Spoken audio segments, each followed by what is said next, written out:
Selamat siang teman-teman. Perkenalkan, nama saya Frans Aditya Jaya Silitonga.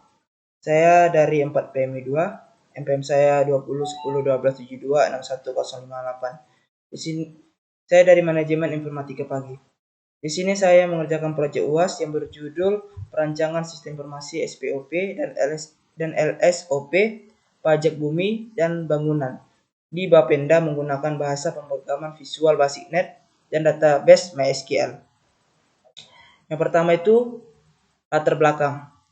Pemerintah daerah Kabupaten Mojokerto melalui Badan Pendapatan Daerah mempunyai tugas untuk menggali sumber-sumber keuangan yang ada di daerah melalui pajak daerah. Salah satu upaya yang dilakukan terkait dengan pengelolaan pajak daerah yaitu dengan melakukan monitoring, realisasi, dan melakukan pendataan potensi pajak daerah dengan tujuan untuk mengoptimalisasikan pendapatan daerah melalui sektor pajak. Dalam hal ini, Badan Pendapatan Kabupaten masih menemui kendala, yaitu lamanya proses penyiapan informasi yang dibutuhkan terkait relasi pajak. Sebagaimana terdapat pada standar operasional dan prosedur penyusunan laporan bendahara penerimaan pajak daerah. Badan Pendapatan Daerah mempunyai sebuah aplikasi yang digunakan untuk mengelola dan mengadministrasi realisasi pendapatan pajak daerah yang bernama SIMPADA atau Sistem Informasi Pajak Daerah. Sistem informasi adalah suatu sistem yang dibuat oleh manusia untuk mencapai tujuan, yaitu menyajikan informasi serta berisi sekumpulan prosedur organisasi yang ada pada saat dilaksanakan akan memberikan informasi bagi pengambilan keputusan dan atau untuk mengendalikan organisasi. Metode penelitian dalam rangka pengumpulan data.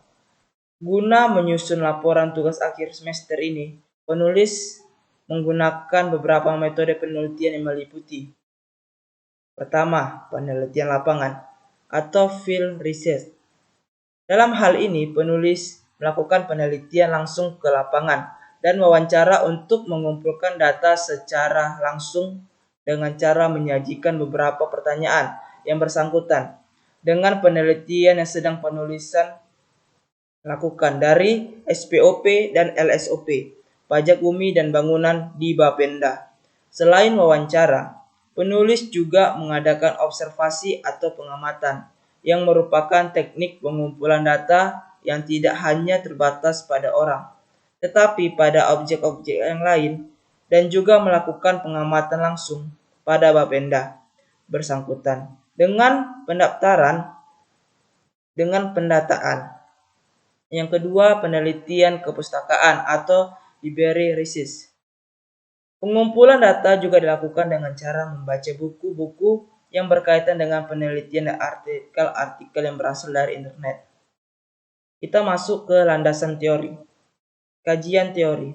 Kajian teori merupakan suatu landasan bagi penulis dalam melaksanakan objek penelitian. Kajian ini menguraikan teori daripada sistem informasi pada objek penelitian. Adapun kajian teori yang digunakan dalam penelitian ini antara lain. Yang pertama, pengertian sistem. Norman L. Enger mengusulkan kerangka kerja harus terdiri dari latihan yang diidentifikasi untuk mencapai tujuan organisasi yang berkaitan dengan pencapaian tujuan organisasi atau instansi seperti pengendalian, persediaan, atau pengaturan pembuatan. Prof. Dr. Mr. S. Prajudi mengemukakan bahwa sistem dapat terdiri dari objek, elemen-elemen, atau komponen-komponen yang saling berinteraksi atau berhubungan seperti sedemikian rupa, hingga disebut sebagai suatu unit atau pemrosesan tertentu. Pengertian sistem informasi. Sistem informasi adalah aplikasi PC yang digunakan untuk membantu tugas-tugas terkait, termasuk pengoperasian, instalisasi, dan pemeliharaan PC, perangkat lunak dan data Bahkan sistem informasi bisa digambarkan sebagai seperangkat bagian yang menghubungkan, mengumpulkan, berinteraksi, menjaga, dan menyebarkan informasi dalam mendukung pengambilan keputusan dan hubungan kontrol. Sistem informasi dibagi dua jenis, sistem informasi manual dan berbasis visi. Sistem informasi manajemen.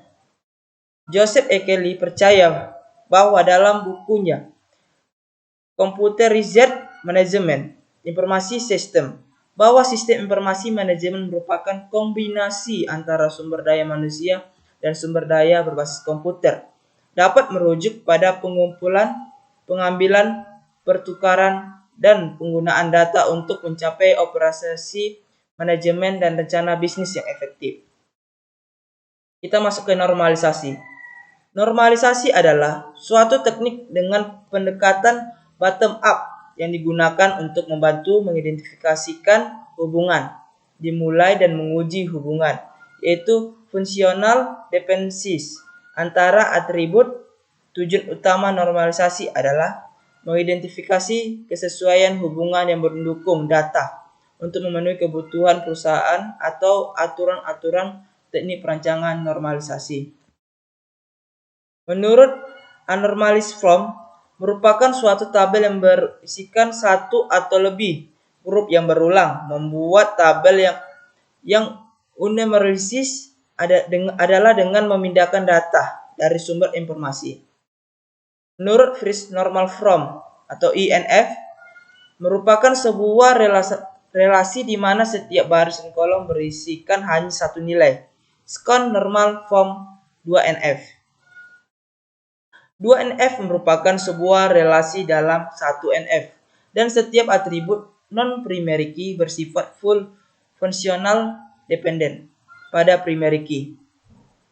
Dir normal form adalah sebuah relasi dalam 1NF dan 2NF, dan di mana tidak terdapat non-primary key yang bersifat transivital dependent pada primary key. Desain sistem. 1. Aliran sistem informasi. Aliran sistem informasi merupakan alat yang digunakan dalam perancangan yang dimana berguna untuk menunjukkan urutan dari prosedur-prosedur yang ada pada sistem. 2. Kerangka konseptual. Kerangka konseptual merupakan kerangka berpikir dalam melakukan penyusun. Kerangka konseptual merupakan kerangka berpikir dalam melakukan penyusunan tugas akhir semester. Konseptual dan penulisan tuang dalam penulisan tugas akhir. Sampai situ materi saya tentang Project UAS. Kurang lebihnya saya mohon maaf. Saya Frans Aditya mengundurkan diri. Terima kasih.